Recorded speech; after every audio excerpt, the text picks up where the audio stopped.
ఈ దైవ గ్రంథము మనకి ఎంతగానో ఉపయోగపడుతుందండి.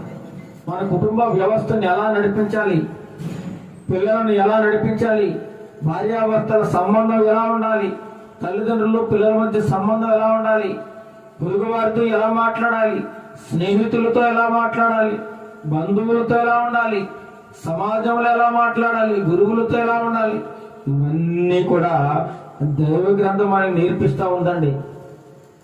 దైవ గ్రంథంలో మొత్తం మనం ఈ చివరి చాలా చివరి వరకు చూస్తే సారాంశం ఏంటంటే మనిషిని నీతిగా, నిజాయితీగా, యథార్థంగా పాపం చేయకుండా బ్రతకమనే బోధిస్తూ ఉందండి.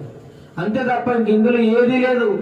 ఇందులో బూతులు కానీ, పోకిరి మాటలు కానీ, పనికిరాని విషయాలు కానీ, లేకపోతే హాస్యం సంబంధించిన విషయాలు కానీ, చెత్త చెదారం ఏమీ లేదండి ఇందులో. కేవలం